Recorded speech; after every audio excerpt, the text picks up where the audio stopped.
내 이름은 이주인식이요. 오늘은 해 뜰 때까지 달리겠군. 고문 지구력을 키우기 위해 심폐기능을 키우는 고문 소믈리에다. 한 공원 옆을 지나던 때였다. 이 냄새는 설마. 내 후각이 이상을 감지했다. 안 좋은 예감이 머릿속에 맴돈다. 거기 누구 계십니까? 내 착각이길. 하지만 그 예감은 현실로 나타나고 만다. 이런, 어떻게 이런 일이. 숲을 속에 피투성이가 된 여성이 쓰러져 있었다. 괜찮으세요? 외모로 미루어 보아 10대인 것 같은데. 정신 차려. 이제 괜찮습니다. 체온이 낮아 이런 추운 날씨에 방치된 건가? 게다가 하복부에 출혈이 심하다.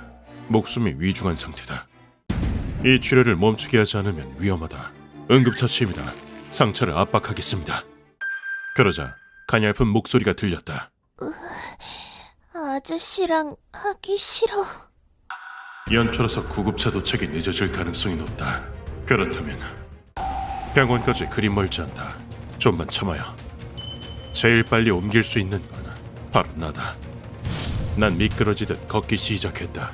상처 부위가 심각하다. 절대 흔들리면 안 된다. 그런데 그녀가 눈을 떴다. 그리고 신음하듯 중얼거린다. 제 말 좀 들어주세요, 제발. 괜찮습니다. 일단 병원으로. 그때 내 눈에 들어온 건 원망 가득한 어두운 눈빛. 그놈들은 우울병인 엄마와 날 엉망진창으로 만들었어. 그건 소중한 걸 짓밟힌 원한의 눈빛이다. 몸이 어떻게 되든 나에게 꼭 전하고 싶은 말이 있다는 건가? 그렇다면 고문 소믈리에로서 무시할 수는 없다. 알겠습니다. 당신에게 무슨 일이 일어났는지 말씀해 주시겠습니까? 그 남자는 사회적 약자를 오물이라고 불렀어요. 여자에게는 변소라고 하고. 그녀는 힘겹게 이야기를 꺼냈다. 그녀의 이름은 우라베 마리카, 17살 고등학생이었다. 엄마, 밥 다 됐어.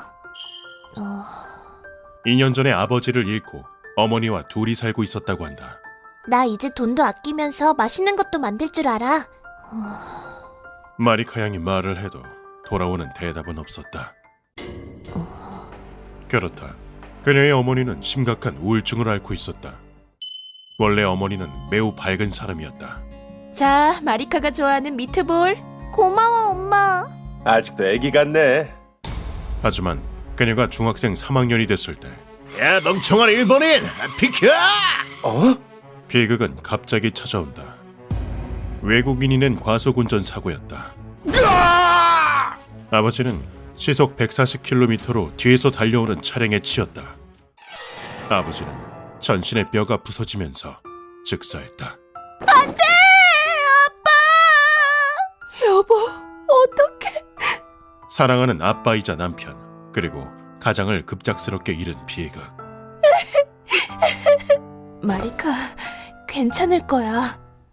엄마가 널 지켜줄 거야. 그래도 어머니는 딸에게 약한 모습을 보이지 않았다. 정신적으로도 경제적으로 힘든 나날. 공부 열심히 하고. 엄마도 알바 파이팅! 그런 상황에서도 두 사람은 슬픔을 극복하려고 노력했다. 하지만 혼자서 가게를 꾸려나가야 한다는 압박. 빨리 정리해. 똑바로 안 하면 잘라버릴 거야.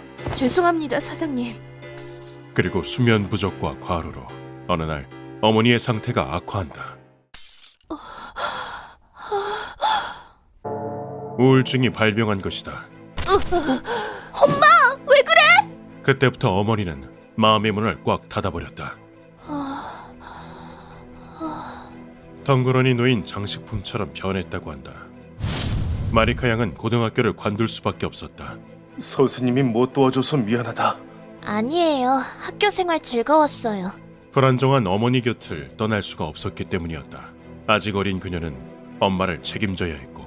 엄마, 밥 먹어. 그렇게 가족 돌봄 청소년이 되었다. 수입은 생계급여뿐. 밥 먹으면 씻으러 가자. 집안일과 불안정한 어머니를 돌보는 것만으로도 힘에 부쳤다. 하지만 그녀는 희망을 버리지 않았다. 언젠가는 엄마랑 다시 건강하게 살 수 있을 거야. 열심히 간병하다 보면 미트볼 큼지막하게 다진 고기로 만들었어. 언젠가 사랑하는 어머니가 원래 모습으로 돌아올 거라 믿었으니까. 그런 그녀에게 버팀목이 하나 더 있었다. 근처에 있는 공원이었다. 일주일에 한 번 어머니가 잠들고 나면 딱 몇십 분만 여긴 마음이 차분해진다. 자연 속에서 힐링하곤 했다. 그리고 그 공원엔 늘 나타나는 사람이 있었다고 한다. 공원은 세계 최고로 좋아. 아, 또 오셨네요. 그건 내가 할 말이지. 너도 인기 없는 타입인가? 독특한 분위기를 풍기는 청년이었다. 엄마가 마음의 병이 있구나. 5일 연속 마라톤 풀코스 뛰면 낫지 않을까? 아마 죽을걸요? 우리 부모님은 고기 없는 볶음밥도 만들고 잿더리로 사장도 패고 그랬는데. 그와 나누는 대화는 아무 맥락이 없었다. 추워서 된장국 가져왔어요. 드실래요? 오, 마법의 물병이다. 먹고 남은 거지만. 기분이다. 너도 세계 최강 사코 사단에 넣어줄게. 아, 네. 그 기묘한 대화는 그녀의 유일한 힐링이었다. 그런데 며칠 후 한밤중이었다. 더러운 기초생활수급자가 사는 집. 신발을 신고 있어도 찝찝하군.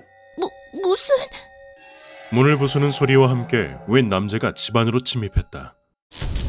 처음 보는 남자였다. 게으름만 피우면서 돈을 요구한다나. 진심으로 말하는데 죽어라. 물론 마리카 양은 이 상황을 받아들이기 힘들었다. 마음대로 남의 집에 당신들 뭐해요? 우리는 일본을 구하는 자. 따라서 일본에 기생하는 니놈들을 처단하러 왔다. 노동은 국민의 의무. 그것을 저버리는 건 어느 도단. 무슨... 아니 우리 엄마는... 바로 그때 욕실... 아직 안 씻었어. 형편없기 짝이 없군. 이럴 힘도 의지도 없는 인간에게 존재 가치는 없다. 그가 옆구리에서 꺼내든 건 번뜩이는 나이프. 놈이 무엇을 하려는지 추측하는 건 어렵지 않았다. 안돼! 마리카 양이 반사적으로 엄마를 막아서려고 한다. 하지만 다른 괴한이 그녀를 멈춰 세웠다. 열등해도 젊은 건 그나마 가치가 있지. 그리고 비극이 벌어진다. 이건 정의의 칼. 일본 국민을 위해 죽어라. 무방비 상태였던 어머니를 남자는 주저없이 찔렀다. 너무나도 부조리한 언행. 안 돼! 엄마! 놈들은 악마 그 자체였다. 하지만 지옥은 이제 시작이었다. 자, 이젠 네가 우리를 즐겁게 해줘야겠어. 남자는 끈적한 시선을 보낸다. 가치 없는 인간을 먹여 살리고 학업을 벌인 너도 죄인이다. 이건 사랑의 매조. 잘난 척 떠들던 남자들은 그저 짐승에 지나지 않았다. 얼마나 시간이 지났을까? 처벌이 끝났습니다. 그럼 숨통을 끊어버려. 담배를 입에 분 남자가 냉정하게 말한다. 그리고 남자가 꺼내든 건 권총. 넌 아주 나쁘지 않았어. 상으로 아프지 않게 보내주마. 죽음을 눈앞에 두고 겨우 내뱉은 말. 하지만 그 말이 상황을 바꾼다. 마리카... 어머니가 피를 토하며 몸을 일으킨 것이다. 피투성이가 된 어머니가 그녀에게 다가간다. 마리카... 괜찮아. 뭐야, 아직도 안 죽었네. 엄마가 널 지켜줄게. 그리고 피에 젖은 손으로 그녀의 머리를 쓰다듬었다. 아직도 눈에 초점은 없다. 미트볼 만들어줄게. 제정신으로 돌아온 것도 아니었다. 하지만 어머니의 그 말은 마리카 양이 지금까지 기다렸던 말이었다. 바로 그때 어머니가 피를 토한다. 이 사회의 쓰레기가 뭘 지킨다는 거야. 무정하게도 놈이 어머니의 등을 나이프로 찔러버렸다. 그 칼은 심장을 뚫었다. 마리카... 엄마가 지켜줄게. 그 말을 마지막으로 이제 국가의 부담이 한결 가벼워졌군. 마리카 양의 어머니는 그 자리에서 쓰러졌다. 심장을 찔린 그녀는 엄청난 양의 피를 흘렸다. 그럼 넌 이걸로 쏴 죽여줄게. 하지만 단순한 우연이었는지 아니면 딸을 지키려는 엄마의 진념이었는지 가족구들을 쉬는 놈이 피웅덩이에서 미끄러졌다. 다음 순간 놈이 다른 한 놈과 함께 넘어지고 말았다. 지금 도망가도 되나? 갑자기 주어진 천재이루의 기회. 하지만 넘어져 있던 괴한이 바로 반응한다. 열등한 존재는 세상 밖으로 나가면 곤란하다고. 죽어라! 남자가 쏜 총알은 오른쪽 둔부를 뚫고 나갔다. 그래도 마리카 양은 쓰러지지 않았다. 엄마의 원수를 갚아야 해. 그녀는 죽을 힘을 다해 걸었다. 괜찮으세요? 그렇게 도착한 곳이 그 공원이었다. 엄마의 원수를 갚고 싶어. 그 남자가 소중한 우리 엄마를 쓰레기라고 불렀어. 그리고 심장을 찔렀어. 그 슬픔과 분노는 내가 나서기에 충분했다. 학생은 범인이 죽길 원하나 그것도 고통스럽다 못해 미쳐서 비명 행사하기를. 원해요. 엄마는 병이 나으면 나한테 미트볼을 만들어주기로 했어. 그 남자는 죽어도 용서 못해. 짓밟힌 이 죄 없는 소녀. 알겠어. 이제 아저씨한테 맡기면 돼. 이 요청에 응답하지 않는다면 고문 소믈리에라 할 자격이 없다. 그때 우리 옆으로 한 남자가 다가왔다. 공원에 왔는데 왜 피냄새가 나지? 응? 너는 고문 소믈리에, 네가 왜 우리 단원을 안고 있는 거야? 교구쿠미의 무투파 야쿠자 모리와카 토시로. 네가 한 거 아니구나. 이 친구한테 무슨 일이 있었는지 말해줄래? 오빠. 아는 사이인가? 상관은 없지만 시간이 없다. 멈추지 않고 간다. 자초지종을 들은 모리와카의 분위기가 바뀐다. 잘도 세계 최강 사코사단의 멤버를 건드렸겠다. 이건 죽음으로 갚아야겠네. 표정은 크게 변하지 않는다. 하지만 깊은 분노가 드러난다. 마리카 양을 병원으로 옮기고 놈이 어디론가 전화를 걸었다. 사코, 기초생활수급자 죽이는 놈 너 알지? 모르면 죽는다. 자, 잠깐만 기다려주세요. 사코라면 단장 아닌가? 알았습니다.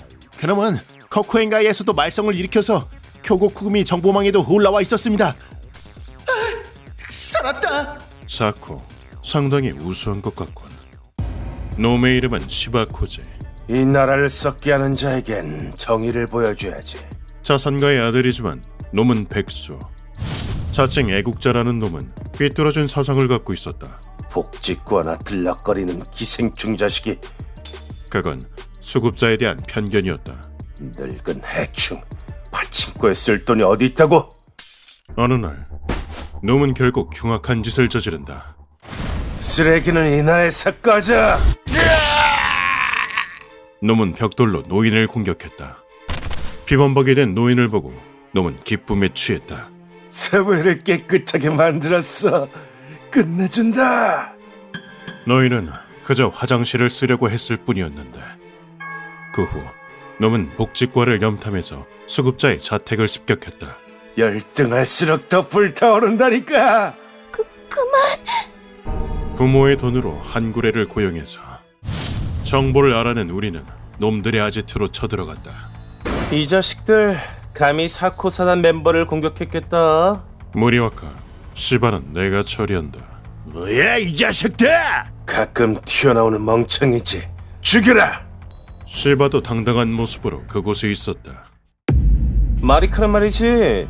나보다 가난한 주제에 나한테 뜨끈뜨끈한 된장국을 나눠줬다고. 건더기는 없었지만 맛있었어. 그러니까 너네 다 죽어. 그렇게 말하곤 녀석은 백칼을 뽑아들었다. 그때부턴 지옥이 펼쳐졌다. 멍청하면 나대지 마. 살려줘! 도망치는 놈은 무릎 아래로 다 제거. 훈련을 받지 않은 놈들 입장에선 암살자였던 모리와카는 악마나 마찬가지. 같은 시간 난 시바의 양팔을 묶었다. 이제 지옥을 보여주지. 천장의 철골을 이용하여 한 번에 끌어올린다. 내려줘! 이 하찮은 놈아! 모리와카, 마리카 양의 원한을 풀어주고 싶다면 네 놈도 도와라. 뭐야? 그래도 돼? 한 가지, 내 지시대로 움직이는 도구가 될 것 반박은 받지 않는다. 뭐야 그게? 누굴 바본 줄 아나? 라고 하고 싶지만 이놈이 고통스럽게 죽는다면 나도 좋아. 난 모리와카와 합의했다. 놈을 추궁한다. 네 놈은 수급을 받는 어머니를 죽인 것도 모자라서 간병하던 딸을 욕보이기까지 했다던데 왜 그런 짓을 했지? 말해봐. 그 질문에 대한 시바의 답은 이러했다. 왜냐니 멍청하긴. 이건 국가의 재정을 개선하는 선행이니까 했다. 약자는 죽어야 해. 그게 자연의 섭리이고 일본이 추구하는 길이다. 날 앞에 두고 잘도 떠드는군. 내뱉은 말은 주워 담을 수 없지. 그렇다면 느끼게 해줄게. 절대적 약자의 기분을. 모리와카, 그 칼로 이 자식의 코와 귀를 베어라. 아주 천천히. 나야 좋지. 그러자 녀석은 콧노래를 부르며 코를 베었다. 우리의 만남은 슬로우 모션. 인간이 악력이 아니야. 자식 뭐야? 코 떨어졌다. 코를 베어버린 모리와카가 말한다. 설날이다. 탈 만들기 할까? 고문 소믈리에 귀도 잘라도 돼? 그린 듯한 미소까지 띤 얼굴로. 물론이지. 코 없고 귀 없는 달걀 귀신으로 변신. 하지만 인간으로 탈을 만들겠다니 제정신이 아니다. 이어서 가슴부터 배까지 포를 뜬다. 아저씨, 회 한 접시 나갑니다. 이건 최악의 고문인 능지처참이나 마찬가지다. 놈은 압도적으로 강한 데다 대화가 통하지 않는다. 그만! 닥쳐. 머리 붙어 있는 게 어디야? 그 광기는 절망으로 이어진다. 모든 것은 나의 짓이. 쉽게 죽일 리가 없다. 놈은 가슴과 허벅지까지 살점이 떨어져 나갔다. 놈에게 약자의 기분을 철저하게 느끼게 할 것이다. 모리와카, 이제 됐어. 지금부턴 내가 맞지. 분위기 장난 아닌데? 여기서 한 단계 업그레이드해서 내가 나선다. 자, 이제 한층 더 강렬한 공포를 맛볼 차례다. 난 힘이 어마어마하게 세지. 난 순수하게 내 힘으로만 놈의 입을 찢는다. 냄새나는 입은 찢어버려야 해. 엄청난 힘의 차이에서 오는 절망을 느끼게 하기 위함이다. 약자는 이 세상에서 사라져야 한다. 네가 한 말이다. 불만은 없겠지. 힘이 아니라 생활력이 없는 약자 얘기입니다. 오, 그럼 격투기 선수인 수급자가 있다면 이놈은 공격할 건가? 왜? 조선은 다 끝났다. 네 놈이 공격한 건 노인이나 여성뿐이었지. 썩어 빠진 사상으로 공궁에 빠진 사람을 미워하다가 결국 힘없는 일을 노렸지. 네 놈이 살아있다는 게 어불성설이다. 난 놈의 한쪽 눈을 파냈다. 눈 하나는 남겨둘 테니 잘 봐둬라. 강자가 약자를 철저하게 희롱하는 모습을. 널 보고해처럼 얇게 썰어줄 거야. 아주 천천히 해야지. 격한 폭행 끝에 놈은 30시간 후 지독한 냄새를 풍기는 횟감이 되어 죽었다. 이렇게 이번 의뢰는 막을 내렸다. 또 혼자가 됐네. 모리와카는 그 공원에 있었다. 그때 녀석의 눈에 들어온 것. 오? 오랜만이에요. 된장국 먹을래요? 그건 회복한 마리카 양이었다. 그녀는 소중한 어머니를 잃었다. 따뜻해졌으니까 마리카는 이제 사코사단 간부다. 평생 지켜줄게.